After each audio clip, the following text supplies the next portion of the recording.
So, this really is a double-edged sword. Each other. Well, trusting Larry and losing the trial. Right, leave it to me. Please, Larry, don't mess this one up. Oh, he will mess it up, I'm sure of it. I hate to admit it, but this is our last chance. The Karma didn't even have time to prep his witness. Let's hope Edgeworth is right about this being our big break.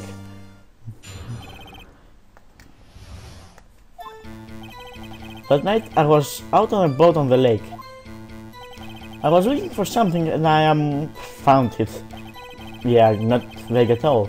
So I quietly slipped the boat back on the Reynolds shop dock. Then, just as I was thinking about going home, I heard this bang. I looked over at the lake, but I didn't notice the boat. So after I heard the single gunshot, I went home. Single gunshot? Everyone been saying 2 gunshots. That was an unusually vague testimony, even for this court. Well, we had more vague testimony, but anyway. Yes, Your Honor. What's wrong, Nick? It's Larry. I have no idea what he's going to say if I press him. I'm a little scared. Yeah, I really do not press him too much. It will end badly. So, there was only one thing that was out of place in this.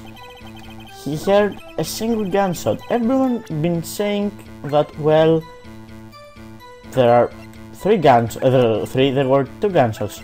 So, what a sec, Larry. What?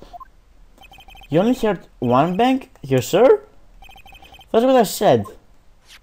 But Mrs. Lothar testified yesterday that she heard 2 bangs. And the old man just now said the same thing. They both heard 2 gunshots at that night. Huh? Were you even listening? Were you even paying attention at all to what they said? Yo, Nick, please. Huh? You know, something's been bothering me. I'm a witness here, see? I'm like a customer here. So you gotta treat me nice and stuff, okay? It really doesn't work like that, Larry. Mr. Budge? You only heard 1 gunshot? Are you sure? Well, to tell you the truth, I'm not sure. Yeah, that's Larry. I may have missed the other gunshot. I was listening to something else. Something else? My radio, dude, on my headphones.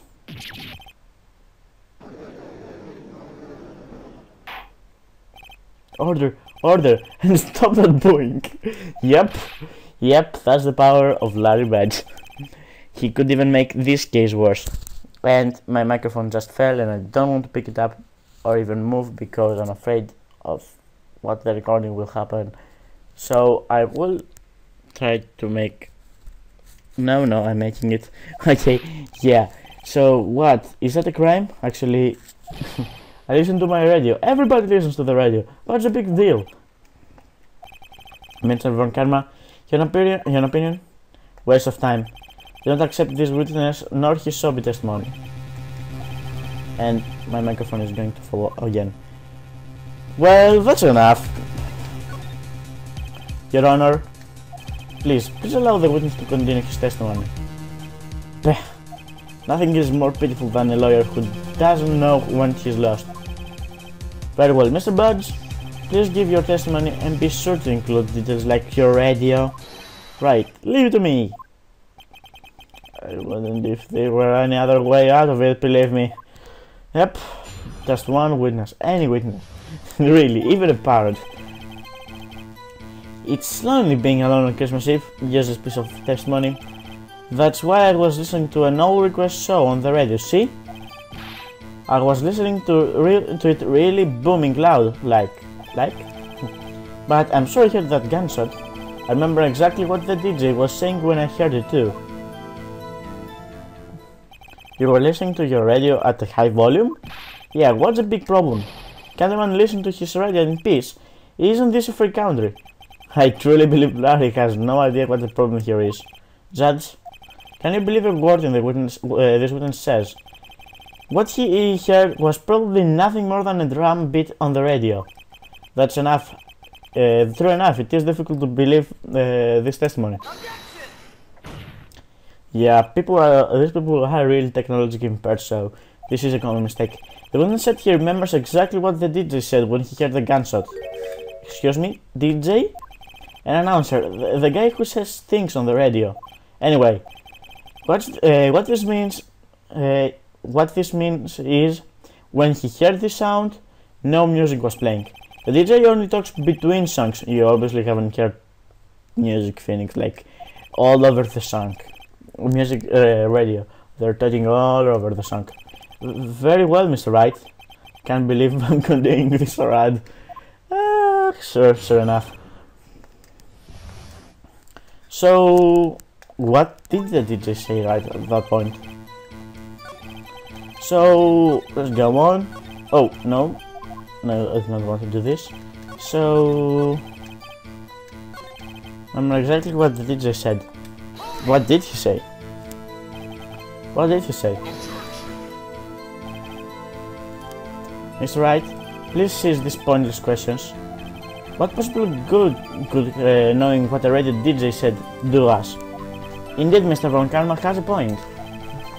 I'll allow the question only if you see some reason why we should care. Well, it's the only thing I have, so... We should care, Your Honor. Of course we should. Why? Well, how do you know if we don't ask? Fine, very well. Mr. Badge, please testify to the court. What was the radio announcer saying when you heard the gunshot? Just when he said, "Hey, it's almost Christmas, I heard the gunshot." Well, I hate to bring this back up, but it was already Christmas when the gunshot should happen. Larry, are you absolutely sure what you're saying is correct? Huh? What's with the face? You look scary, dude. Hey, if you're trying to scare me, you better know I don't scare that easy. Is something the matter, Mr. Wright? Your Honor, did you hear what the witness judge said? The DJ said, "Hey, it's almost Christmas" when he heard the gunshot. Indeed, so almost Christmas means it wasn't Christmas. Do you realize what this means? When he heard the gunshot, it was still Christmas Eve. That would seem to be the case, yes. But that contradicts the two testimonies we have heard so far, Your Honor. Both Mrs. Hart and the old man said it was after midnight when they heard the shots. In other words, when they heard the gunshots, it was already Christmas. It was a clear contradiction. There's a clear contradiction, Your Honor. Order! Order! What does this mean? The two prior witnesses heard gunshots after midnight. However, the witness here says a gunshot before midnight. Judge, the answer is simple. The current witness is plainly mistaken. Just look at him, suspicious. Yeah, he's right. What? Well, Mr. Wright, what do you think about Mr. Badge's claim? No, Larry's right. I mean, Larry's not mistaken, Your Honor. He heard that gunshot before midnight. I'm really good at reading today. I haven't read for about like a week and a half, so okay, please forgive me. Intriguing. I'm assuming you have evidence for this wild claim. Show me evidence there was a gunshot before midnight. Well, this is my evidence. The murder weapon? Something about this pistol has been bothering me, Your Honor. Both of the witnesses who testified yesterday heard 2 gunshots. However, the murder weapon was fired 3 times. How do they know this? When, then, was the last shot fired? Only now have I realized the truth. The third shot was the shot Larry heard just before midnight. So I guess it was the first shot. And down goes my notes, doesn't matter. I guess that could make sense out of yesterday's testimonies. Ha! You waste your time again with your empty statements. Yes, the pistol was fired 3 times. But do you have any proof it was fired before midnight? Do you have proof that the witness didn't just think he heard something? Indeed. Well, Mr. Wright, there's no turning back now. Do you have evidence that proves there was a gunshot before midnight? Do you have evidence that proves Mr. Barnes wasn't just hearing things? Well, look at this photograph. It was taken by our witness yesterday, Mrs. Lotta Hart, with her automatic camera. The timestamp on the photo says December 24, 11:50. Oh yeah? But there's nothing on the lake on this picture. Your Honor, the real issue here is not why nothing is shown in this photograph. It is why this photograph exists at all. What do you mean? Your Honor, this photograph was taken by an automatic camera. That camera was said to go off in response to loud noises. Aha! Correct. There was a loud noise on the lake at 11:50. That is why this photograph was taken. In other words, there was a gunshot at that time that Larry heard. Oh. Order! That would make sense of the evidence we've seen so far. However, this leaves me wondering exactly what did happen that night of the lake. Exactly. If this is true, there were 2 sets of gunshots separated by 25 minutes. One at 11:50, another at 15 minutes after midnight. Why, I ask you? Why? Uh-oh, I'd better think of something quick. Wait a second. Gunshots separated by 25 minutes? What's wrong, Nick? I have it! Huh? Remember the case with the Steel Samurai? Huh? Yeah, of course I remember. The murderer in this case had the same idea as the murderer in that case. What do you mean? Maya, yes? If we don't figure this one out, we'll never overturn Ellsworth's guilty verdict.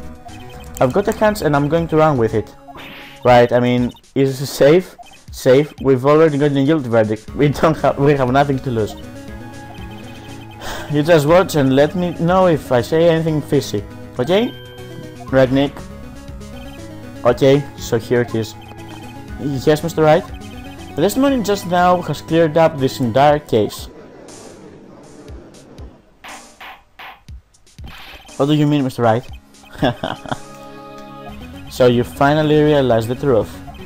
There can be no other murder here than Miles Edgeworth himself. Wrong, Von Karma. The man was shot that night, but it wasn't Edgeworth who did the shooting. Listen, Rookie. Take a deep breath and consider the facts. At the time of the murder, one boat was on that lake. This was shown by the witness photograph. The defendant Edgeworth and the victim Robert Hammond were on the boat.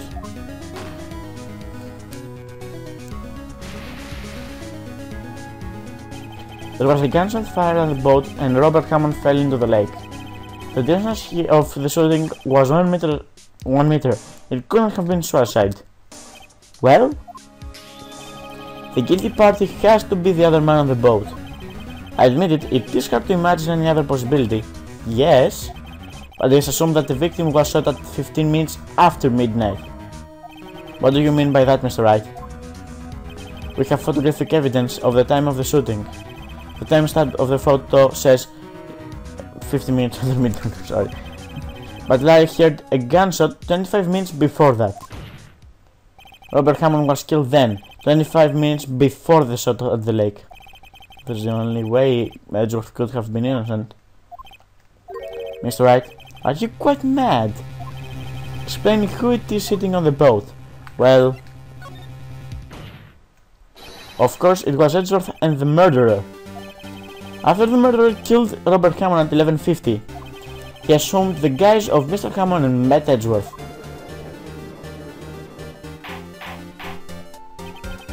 What? Are you serious? Yes, Edgeworth won't tell us why he went to the lake that night. However, I have a hunch. That night, Robert Hammond called Edgeworth to the lake. Now, Edgeworth didn't know Robert Hammond's face that well. He couldn't Google it? That's why he didn't suspect anything when the murderer took Robert Hammond's place. I'm not sure what to make of this all. Ludicrous. Mr. Wright, tell us the name of the murderer then. The murderer's name? Right, it's... well... Actually, I don't know the murderer's name. You don't know? Ha! Again, you waste my time. I don't know because he never told us. The murderer is the caretaker of the boat shop, that old man. Uncle. At 11:50, he was the one who killed Robert Hammond. The caretaker of the boat shop? Why did he do this? There weren't any boats on the lake then. Why would you need a boat? Why would he have to go all the way off the lake just to shoot someone? May I suggest that the real sin is not the crime of the boat? Yeah, the real sin of the crime is not the boat. Well, where did the murder take place? Well... come on. No. Thank you. No. Come on, present. Thank you. Don't malfunction me now. Here, of course, the boat shop where he lives. That way, he could meet the victim without anyone seeing. Do you have proof that the boat shop was the scene of the murder? Recall Larry's testimony, if you will. Boat. That night he was out on the lake in the boat searching for something. He finds it and returns the boat. Then, just as he's starting for home, he hears a gunshot. He heard a gunshot, Your Honor, even though he was wearing headphones at the time. In other words, the gunshot was very, very close by. And where could that be if he had just returned off the boat? The boat shop? Well, he's getting it now. Mr. Wright, what happened that night on Guard Lake? Please tell the court from the beginning. Yes, Your Honor. Nick, are you sure about this? Not really, but I think if I start at the very beginning and take it slow, I might be able to figure this out. Okay, so let's start. The caretaker of the boat shop called Robert Hammond in the show.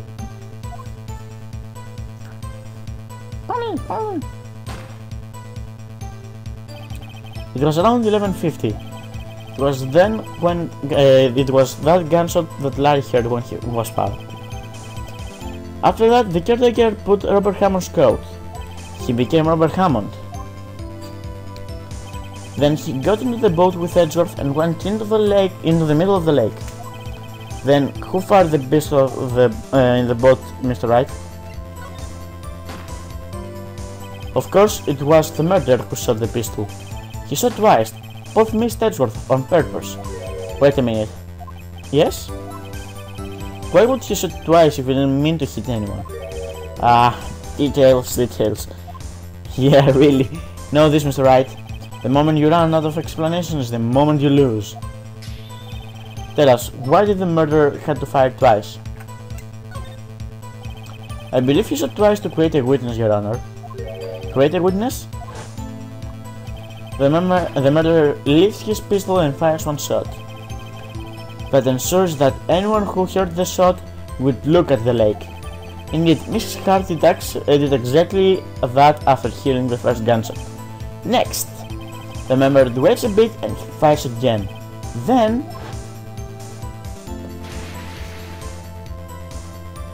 the murderer. Oh, this is the worst case ever. I see. To someone looking from the edge of the lake, it appeared that the one of the men on the boat had shot the other. The murderer didn't know about the automatic camera, of course. That's why he shot twice, to draw attention on the boat. Once you realize that, everything else falls into place. The boat shop caretaker swam back to his shop. Then he put Mr. Hammond's white coat back on the body and threw the body into the lake. This is what happened, Your Honor. These are the events that transpired the night of the Guard Lake. Well, we've solved it. Free Edgeworth. Now. Bailiff, bring out the witness from before. The bolt shop caretaker. Quickly.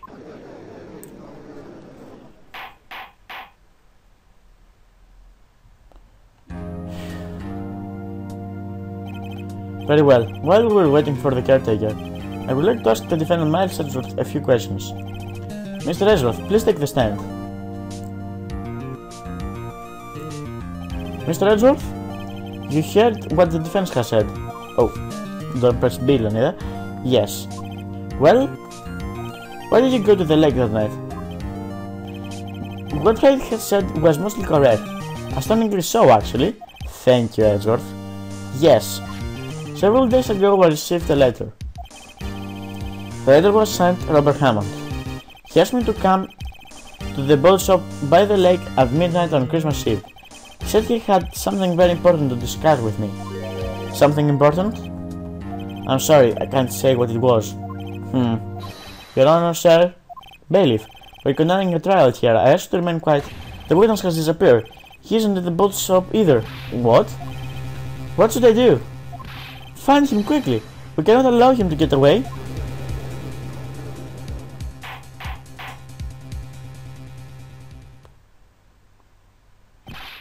Mr. Morkama, your witness has disappeared. A search warrant has already been issued. It goes without saying that I cannot declare a verdict under these circumstances. I will extend this trial until tomorrow, the final day allowed. I request that the police department utilize all its forces to find that witness. Yeah, everyone fight that old man! We don't have anything else to do. One more thing. Just who is the boat shop caretaker? I think his identity has become very important to this trial. I want him and I want to know who he is. Very well. Court is adjourned.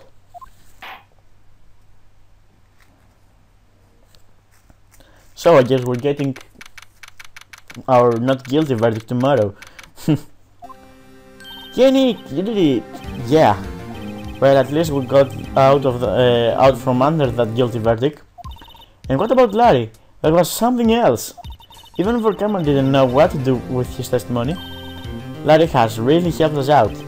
Sir, once I sifted through his unique testimony. Why did I stop talking? Still, he did save us. I just wish our cases weren't so down to the wire all the time. I know what you mean. Sometimes I feel like it's us on trial instead of our clients. Well, it has been once you and once me, so... Hi, Edgeworth. Mr. Edgeworth? Did you say something? Don't look so pained. I mean, it looks like you're probably getting off the hook. You could try to smile just a little. Relax. I'm sorry, but I'm afraid it's not over for me yet. What do you mean? Right?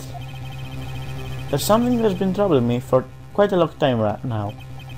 And I don't know whether or not to tell you, Edgeworth. No, there's so little time left. I want to tell you, I want to get it off my chest, but... can't make up my mind. What is it about, Edgeworth? It's a nightmare I've had. A memory of a crime that I committed. A crime that you committed? A memory of a murder.